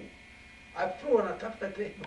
I still remember the food all over the floor when I jumped. I went over the table. I didn't go around. Were you ready to hit him? They held your arm back or what? They didn't do nothing because I leaped right over him. No, I mean when you're on top of him. The guy Oh, yeah. I had his arm pinned down on the floor. Oh, you didn't hit him. And I was going to hit him. Oh, I wasn't going to hit him with a fist, but I was going to Italian style back, you know. Yeah. Because you didn't want to hurt him. If you were No, I didn't want to hurt him. And holy crap, the word went around. They come the lieutenant, second lieutenant, the sergeant, holy crap, this in that mess, wow. They want to know what happened. I didn't talk. The next guy talked to them. He says, he blood. He says, he tickled his body. Well, he told him why. He called you Dago. He called me. He says, and he got, okay, he said, in the office. Everybody went in the office. We went in the office. They don't know why I jumped over the table to hit the guy. And all the food on the floor and everything. I told him, I said, it's not the first time. He'd been doing that for a long time. I warned him. And somehow, when I came and sat on the table too, he called me, he hurt me so much that I just lost my patient or whatever. Right. You know, I just went after. Okay, now, why did you report it? We told you that? Ah, yeah. No kidding. Oh, yeah. For not reporting it, you eat a week outside. That guy had to stay a month and a half to eat outside. Good. A month and a half. Was he in there with you when you were talking? Oh, yeah. He didn't have nothing to say. Yeah. He had nothing to say. No. Period. They asked him, I said, well, you know, I mean, yeah, you know, I had nothing to say. So, I got that week, or whatever else, we eat outside. Well, everybody eat inside, because I didn't report him. He got a month and a half outside. And that word got around, so that nobody They else. would have got around. Now, that kid, I don't care where I see him, he always dodged me. Really? Yeah. He dodged me. You figured to come after him. Yeah, he dodged me all the time. And nobody nobody called me after. Was there any other Italians in CC camp besides you? There were a couple of them. One was that Tony Vallejo. He came later. He was from Italy like you too? No, he went to school here. Oh, okay. But nobody from Italy that, No, there was nobody, no. They were all from the state of Wisconsin. One from here, one from Madison, maybe Yeah. Janesville's and up in North any other ethnic, any like Polish or German? Oh, yeah. No, I mean that they were from the old country? No, not that I know. Most of them were born here. as far as you Yeah, know. most of them were born Of course, here. you were born here too, but. Yeah. But no, not that I know, not that I know. No. And, but, you know, the guys, they know I could speak well, but they never cared me or nothing. Mm. Just the wisies and the show-offs. All those that were white, they always had. Well, he dodged you because he knew that But you didn't like him. for my size, not that I'm saying, I could handle myself. Was he a big guy, small guy, your size, or? Yeah, more or less the same size. More or less same size. But, and from that time, okay, from there, then we left over there.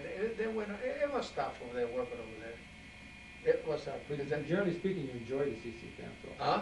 Generally speaking, Yeah, you enjoyed it. yeah, I didn't mind it at all, because here, I had, to me, then there was good food, that, you know, you eat all you want. Oh, really? Huh? You eat all you want, you mean? Yeah, I put the tray there, if you want some more, you always fill up. Oh, that's good. You know what I mean? I was like, yeah, eat all you want. I know I was not making any bills. And I used to take off $30 a month from my room that I owed here in town. And, yeah, I didn't mind it. Yeah.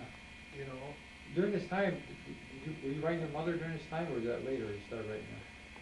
no, I used to write off and on, but not. I mean, did she know you were at CC camp? Oh yeah, I wrote it for that. Oh, that's what I mean, you told her you Yeah, were doing that. yeah, I wrote for it. She even sent me a package from Italy when I was in a CC camp. Okay, what was it now? Some salami and stuff. No kidding. Yeah. Oh, that's nice. A box came from Rough Lottie, you know. Yeah, it was mine. Yeah. She was taking care of you even when you were over there. Yeah, she did. Yeah, I remember that. Yeah. And life was hard, but I mean, toilets was outside, and it was bad in the winter time, and but it didn't bother me Well, because I suppose, was yeah. more up rugged to begin with. You know, Well, most what I of the people did probably have toilets then either, did they? Even in mean? Oh the no, state? in a farm, I don't know without toilet. Well, that's what I mean. People were probably brought up here the same Oh way. yeah, I mean, but it was tough. Yeah. Now Especially in winter time. I couldn't do it now. Yeah, how did the older people at the time do that? And in winter time, go outside and go to the bathroom? Unless they went inside in a pail and then the next day they throw it out. But I tell you, when it's bitter cold, you can't go out there. You gotta sit in a cold piece of wood. I tell you, And he did that for thousands of years. yeah. I mean, from beginning of When man. you born up that way, I'm glad I lived in this century. you born up that way, when you're young, you get used to that. You get used to it. Yeah, I You suppose. get used to anything. Just in like now, life. I'm used to the toilet. It takes time. It takes time. But you get used to it. When I lived in a house where they had the water and electricity, I thought, oh my God, it's paradise. See? We had nothing, really. Right. See, and that's it. Anything else, I don't remember around my head as being. Saying? That's why, as a young guy, see, I didn't have a happy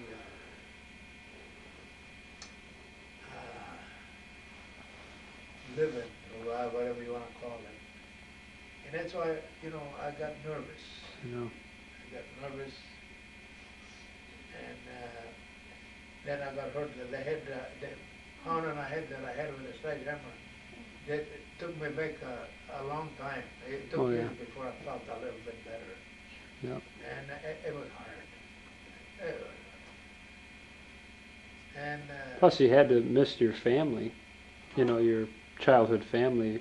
And yeah, that wasn't it's easy. just like that. That couldn't have been easy. I mean, You know just what to I leave. think should be now? Huh? Oh, I'm sorry. Well, go ahead. Well, I know what you're talking about, like when you got, you know, your first job to John Mansfield and American Motors. Oh, that's when we got, after we were married. Yeah, that, you know, I mean, You were born and you got the Mansfield. When you were born. you Not the just same walked day, in the one next day, day. John Mansfield said, I want a job, you said, okay, and you are started you working. kidding? Hot buck? Are you kidding? Them days were hard to The get very jobs. next day you were born, you got Yeah, but good luck. Even in 1938, it was hard to get jobs yet.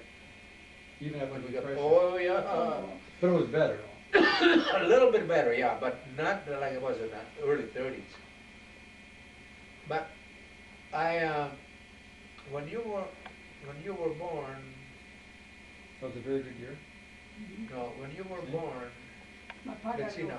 No, he got. she come up. We live on 33rd down here. You know that house, the big house. Yeah. Okay, when you were born, she got sick Right, and right off the bat. the first few months, remember, yeah. Right off the bat. No, first, 9 as months. soon as you were born. As soon as No, I mean you- it lasted no, right away, quick.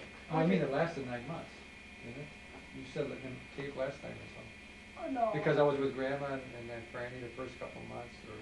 No, not man. See, I got you on a Wednesday, and I never recuperated. They brought you in the hospital, you know, put you in my arms, but I couldn't breast you because I was too sick. She was. I And then remember. I stayed in the hospital 5 days. Come home from the hospital, and then Fanny took care of you. I went straight to bed, See, funny thing. and then Fanny took care of you, because Grandma was a little bit sick yet, she couldn't. And Fanny took care of you, a little bit Mama, and a little bit me. Not too much, but do what I could. And ever since that, the doctor used to come over every morning for a month to take my urine. Could find nothing. Get my urine, no pus, no blood. But finally he said after a month, well, you have to go see a specialist. I just can't find nothing wrong. And my kidney was killing me. My kidney was killing me. I was throwing up. 19, what was that, 20? Yeah, what 20 I was going to be 20 in October. And I was throwing up and everything. I couldn't eat. And then finally they sent me to Richard. And then I went to Richard, and they took, the first time they took my blood, my urine, they took my urine in the office, and he called Dr. Ackley, and I heard him say, for the whole month that you took the urine, did you find anything in it? And he said, no, I didn't. He said, well, I have found pus and blood in it. There's pus and blood in it. Oh, well, from then on it was downhill. He gave me all kinds of tests, cystoscope, oh my God, oh. You had that pus come out of your kidney for about a year. Terrible, yeah, pus. A terrible, terrible test I had to go through, terrible. Then, Now- a few days after, just a few days, on the 17th of, you were a month old, you were still home at Franny and Grandma there. And Franny took care of most of it because she changed her diaper factor. She was 15. And right away, the 17th of August, I had kidney surgery. And I stood in the hospital for a whole month. So then, Franny had to go to school. She could stay home no more. My mom was too sick to take care of me. So they gave you to his aunt to take care of you. Of course, Angela takes them. She's the one that took care of me. Between Angela and Franny, they were both jealous. How long did Angela have? Angela, oh, she loved you too. When you were first born, you thought that, well, you belonged to her and not me, you know. Oh, Jesus. She used to come over and help Franny change the diaper, and she really liked you, you know. So that, she was in her glory when Pa gave you to Rose. And she took care of you for the whole month, and another month, a month. So a month you were home with Grandma. Sammy used to play Another with month you. you were over there. Sammy used to? Sam used to play with you. Sam He used to make you used laugh. to play with you. I used to kid around with him, I remember that. Yeah, he used to brag so much because he said, he talks to me, you know, the way Sam used to say, he didn't make you laugh. He talks to me. I go, boo, boo, boo, boo, boo, boo, boo, boo. Oh, is that I used to right? go boo, boo to him. I was just playing with him, I knew Well, what you went boo, boo, so you came home. You went, Angela and Franny, they always used to go, they used to go, boo, boo, boo, boo, boo, they used to go, boo, boo, boo, boo, boo. Oh, They used to really? go, they used to go, boo, boo, I used to do that. And oh, he says, they had a lot of fun with you anyway. Well, then you came home, after I came home, there was a month in the hospital, you came home, well, it was 2 weeks, so Grandma, by that time Grandma was well, I remember her. and she had you in his room, and then from that on, When she come home, she made 90 pounds. I was less than that. Less than that. What would you I had to report? pick her up. I carried her and I took the steps. Because, you know, I'm 89 now. I wasn't even much. she went through hell with that kidney. No, but you were 110 before that. Yeah, I was Yeah. 120. 20. When I got pregnant with you, I was 120. She went down to less than 90 pounds. And then I got on town for 90. I picked her up, and then I carried her up the steps.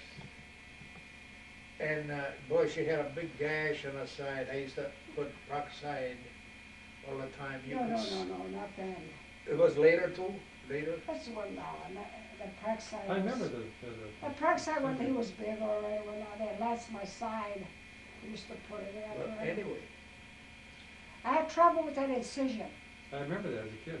I had the surgery, something went wrong, and I had trouble with my health for 16 years. Didn't they leave something in there, you said? Yeah, there was something wrong. I mean, they left a cotton in Must there or have left whatever? something in there. Even Andrew, I mean, Richard said my father made a big mistake. I heard him talking on the phone. Oh, really? You know, if suing was to be had, I should have sued. But in those days, you don't sue. Nowadays, it would have been different. But nowadays, they would have caught him. They would have got sued. You would have sued him now. They did something wrong to when he operated on me. They left me half crippled all my life. Most of them half my life. I read you kids have sick fevers and fevers and fevers and fevers. I couldn't do nothing. I mean, you know. I did what I had to do. Raise yours and did the most I could. I tell you, we take up. I remember one time, you know, it was boys' days or kids' days. Isn't there a kids' day or a boys' Probably, day? yeah. Kids Anyway, did. Father's Day we celebrate, Mother's Day we celebrate. But then you said, well, gee, we should celebrate Kids' Day too, Children's Days now. We gotta celebrate. And you wanted to go on a picnic so bad. And I had a fever so bad. But we went to Cliffy Spring, we had Oh, a little did you? picnic. Don't you remember? You Yeah, I were do. about I 12, think I do 13, remember. 12. I really do remember that. Yeah, I remember we had a Children's Day. Hmm. Now, do they have that Children's Day at that I time? don't know That if they do or Children's Day? not. I don't think so. And sick of that was we went to a picnic, or we were having a picnic, just us. And well, I don't want to talk about my illness, please, because I'm so sick. Well, no, just talk about, I finally, That Friday I got you when I got better. Then I put you in my room, you know. And I took care of you. That one picture, you were 6 months over there. See, I was pretty good by those 6 months. You were 7 months, 6, 7 months. mhm. I got a little picture there, you gotta see. Oh, you were so darn cute. You What do you were mean, so what do you mean I was? I was in there. Face You're it. so cute as a baby. Your dad was really, you kids, Took it. you look like him when you were born a little bit. You look more like him than Tommy did, or like you're the only one that looked like your dad when you were born. That's why I had him first. Good choice. And, boy, he was, you guys, oh, I I had found my that choice. picture you want to see of your grandma. But I don't know the one alone where it is. I got the one with the father. The one I was talking about was the whole family. Yeah, this is the whole family. Oh, you got it? The father too. Oh, good, that's what I was saying. No, I was just talking about, no, I mean, if you want to talk about something, like a little bit about your, how you came a little bit established in your work, you know, because after you got, you know, married now, John Mansfield, American Mortgage, you settled down. You know. Okay, well, after I got married, I was still a sick man. Yeah, no, as far as your jobs, I mean. Yeah, I couldn't even work. I lived on baby foods for 1 year. That was when you were in Madison? Not here. I mean, here, we were looking on 33rd Avenue, right down here. And Did that you lose weight during that year? Oh, yeah, I Not felt too much, sick. though. I felt, What yeah, else? I felt sick. Yeah. There was a nervous breakdown I had though. And I remember that there were two doctors came one morning of the house. And they told me that, they said that before you're gonna feel any better, it'll be at least 15 years. And Jesus Christ, I didn't know. But I always had courage, you know, I want to get better because I want to get a job and work because I don't want But to. there was nothing wrong physically. Now remember that. Yeah, Grandpa didn't have Right. one I said- inch of He stitch. said that. He I said that, and I always had that in mind. Okay, now, I know one kid that used to work at John Mansfield, because here, I couldn't get a job here. And I know him from, I don't know, when we got married somehow, we met him, her and I, that Frank, remember? And he used to work John Mansfield. I said, hey, I'm about to see if I can get a job down there. I used to go after him all the time. Okay, let's see. I get an application here and there. He got an application, give it to me. He brought it there, and I went there for a month, almost a month. And I used to hitchhike to John Mansfield. Every day, just to, That's right, to get a job. wow. Sometimes picked up, sometimes I walk. And finally, they called me one day. You had a phone? What phone? You said they called you. Card. Cards. Send him a card. Cards. Oh, I didn't know that. You said they Oh, called you. no, yeah, Okay. I called by a card. I got a To card. report to work a certain day. And that Yeah, was yeah. a Oh, I don't know if day you had a after, phone yet. then. No, a day after you were born. no, it was after, okay, I got a job there, and it was quite a place to work. It was tough. Air conditioner in the shop? Forget oh, there was no union, no nothing. I tell you, it was just a, so they gave me a job, they call it wet machine. Okay, forget whatever, I handled it. But what gets me, that morning that I had to go to work, that night, she started about 8, 9 o'clock, that pain in her side, she couldn't take it, she was crying all night long. Hmm. And that night I didn't sleep.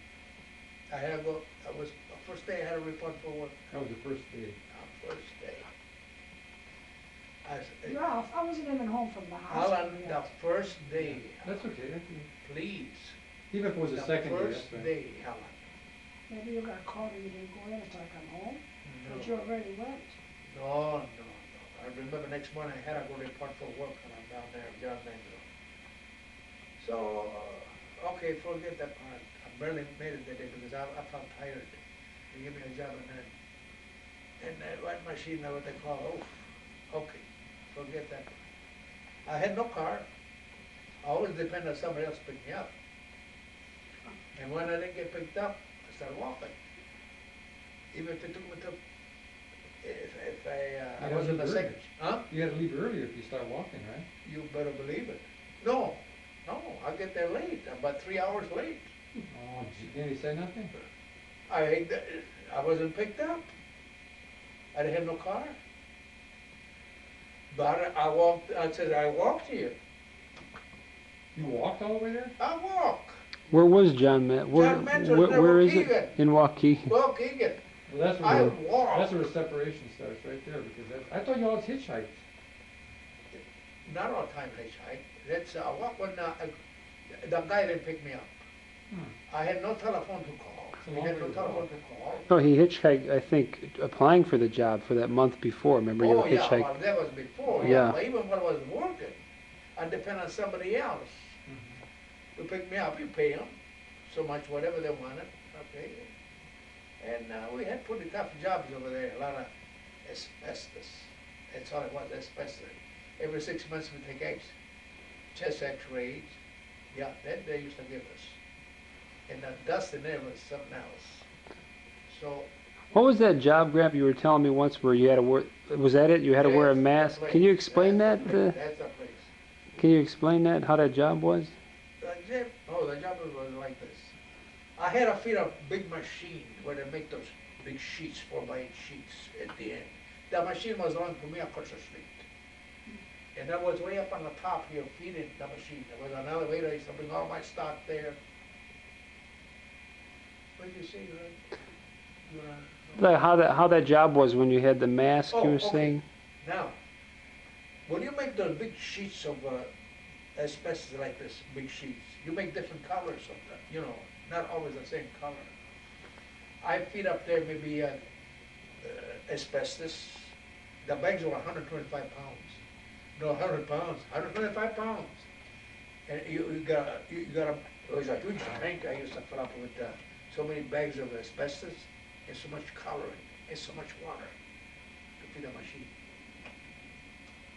But the coloring, I go down the steps and there was a vibrator down below that I had a sifting the coloring. So I don't know why, you know, so it comes real fluffy, so there's no little, you know, hard coloring in the mixture. When I go down there, I had to wear a mask and goggles. Everything is in one piece, you know, gasket mount, you put it on like that. And you start working to feed the little machine to get that coloring, you know, vibrated. You work so hard, you used to sweat. First thing you know, I couldn't see nothing. I had to take it out and breathe that stuff. Because I remember coming home sometimes, I used to cough and like that. Little tiny balls come out of my chest. Little tiny balls come out of my chest. So that doesn't settle in there. But you have to keep on. You have to keep on. I think that myself and work without it until I noticed that the glasses cleared up a little bit, then I put it back on again. But you breathe a lot of stuff. Because you couldn't see. It looked like a fog in there. Was it in the summertime? Was it worse? Did you work in the summer? Summer or winter. There was no fans, no suction fan, nothing. It was terrible down there. After a while, they got fixed up. The government stepped in. But when I used to over there, I'll tell you, it was horrible because I used to spit little PV out of my lungs used to come out from that stuff. Okay, I worked that machine there for a long time. Always, like I said, depend on somebody else to pick me up. I was making $19 a week. Wasn't it one time you said you jumped a fence over there or something? Oh, that's when I hitchhiked. Oh, that's when you were. I got there at 9. I got there. I was supposed to start there. Let's see, at 4 o'clock. In the morning? No, in the afternoon. Oh, second. Night, second shift. I got there by the fence. It was almost 20 to 10. That late? I walked. Oh my days. I walked. I would have gave it up. Huh? Hey, yeah, you would have got, a lot of guys would have got. I walked. Well, you worked 2 hours then, huh? Whatever. But I come because I told him, I walked here. My rider didn't pick me up. They didn't show up. They believed you? So yeah, they believe me. Because they could not have believed you either, you know. No, they believe me. Because I tell you why they believe me. Because they know I was a good worker and all that. They believe me. Because when I had to quit, they offered me a lot of stuff to stay there. And I didn't want to stay there no more. Because I got a job at Michael Motors then. See? They believe me. Oh yeah, they did. How long did you work there? What, 2 years? 2 years. 2 years. But it was hard 2 years. You couldn't afford a car, huh? No. If you would have bought a car, No. if you could afford a car, would you have stayed there then? No, I don't think so. Because I tell you why, the war broke out. World War II broke out. And they started hiring around town. American Brass, American Motors, they all start hiring. See, you know what I mean? And I put in my application, American Brass and American Motors. And I told them that I'm gonna quit, I'm gonna go work in Kenosha. Because, and it didn't work. It was a traveling back and forth. I mean, I ain't got no car, and it's hard on me, it's hard. Oh, we'll find your transportation. Yeah. The guys go, oh, we'll manage the transportation. And they were gonna give me another 15, 20 cents more an hour raise. I said, no, I said, no, it's hard. I'd rather be going back to Kenosha. Thank you for that, but no. So, first I got called at American Brass. It was a midnight shift. Right up your alley, huh? I got, Right up your alley. Yeah, right up my alley. Of course, I was young, I could think of it. Anyhow, it was a hard job. But I didn't care to go there. If I had no choice, I'd have stayed there. But my eyes were on American Motors. I really worked with the big cars. So all of a sudden, they called me. American Motors called me. See. So I went there one night and told them, I'm going to quit tomorrow. Wait, you know, I'm going to quit. I got a job at American Motors. I'd rather go there and here. We need the guys. I said, well, I'm quitting. And that's it. Pay more money, American Motors? I like the idea of working in automotive better, somehow. So, I got there, they hired me, placed my physical, and that's why I worked at American Motors, which I enjoyed working there all the way through. Tell us a little bit about American Motors, your job there. Like, what was your first job there, Gramp? American Motors. My very first one, I got that first one was in a foundry. The foundry. That was downtown? Or they had on 60th Street. on 60th, okay. Right in the corner, there used to be a That's foundry one time. Right, 60th and 30th, right over there. Yeah, 60th and 30th. Okay. Yeah, you remember the foundry here, Vince? Oh, yeah. Remember that foundry? Oh, yeah. Sure. Did you go by there every day? Oh, yeah, by the viaduct there. I got there though, before the war, I got a job there. Somehow I got a job, but it only lasted about 8 months in a foundry. Chipping cylinder blocks. Was that better or worse than John Mansfield, Well, this foundry? This Before year the was, war broke out in 41. that's right, but I got there, when I was working, I don't know, I think I was married yet, because I got books, don't tell me how. Oh, before you married. Yeah, before. Oh, I got a job there before, Oh, I think it was before. around 30, Well, then you got laid off? The 37 it's maybe? written up there. Then you got laid off? And they got it off for that? Yeah, you know what they said at that time? They used to hire a bunch of guys and then lay them off. Oh, so you know how it was to work there. You already worked there. I worked in a foundry, In the foundry, yeah. and in a foundry there. It was hard, but I didn't care. It was hard. Was it as bad as John Mansfield or better? I liked it because it was closed. No, I mean as far as the work. The work, I think I like, even though it was a foundry, I think I liked it better than going down Then there. over there? Than going down there. There were some jobs that were pretty good, yeah. I would say, but somehow I didn't care to go back and forth so much. You know, I'd rather stay in town. I had no car. You still don't have a car. Huh? You still don't have a car. But I could walk close. That's true. It's close, just like next door to me. Then, okay, I worked in a foundry, and then for about that. We didn't even have a car when Vivian was born in 45. and then 48 we bought a car, 49. I got laid off. Damn it. Well, it hurt me when I got What laid year off. was this, you got laid off? Huh? What year you got laid off? Well, I You mean got after you got hired, you got laid off? 37. I got laid off before we got married. Yeah, that's, okay, yeah. I was making 60 cents an hour then. To me, it was big pay. 60 cents an hour was a big pay for me. How much were you making at John Mandeville when you were there? Don't you think you want $19 to work? a week, how much it comes to? Oh, Don't you think you want to work there first and then there? No, no. And John what happened? Manville, I went to the American Motors after. You got it all wrong, huh? No, I haven't. Oh, Helen, please don't tell me. Let me think. No, A little. we got married in 30, this was born in 40. I worked before 30. There's You a. So you got the first time you got American Motors was 47. 37. 43. No, the very first time? That's what we're talking about. the first 37. time. 37. Yeah. You got laid off by 38 when you came by me, you didn't have no more job. No, I was laid off. You were on WPA. Well, I was laid off, yeah. Okay, forget that, then you didn't work that much American Motors. No, not Started that. when you went to work after you. When the war broke out, that's when I started. No, That you time. started 42, I think. so anyway, how'd you get out of the foundry then? Oh, the founder there, like I say, I was laid off. You was They laid laid off. off a lot of guys, not me. I don't know, they eliminated so many guys. Years ago, those factories used to be like that. For 3 months, they closed.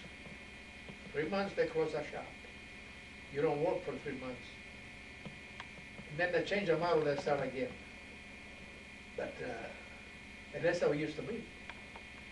Okay, they used to buy, needed work, they used to hire a bunch of guys, and then when they didn't need you no more, they let you go, and that's it. The second time I got hired, it was when the war broke out, and I stayed there all the time. After the war, I started in where they cut gears during the war. Okay, I'm just trying to get it straight, I'm just missing it. When you worked at the foundry, the first time? That's the first time. The second time you got hired in the gears? Yeah.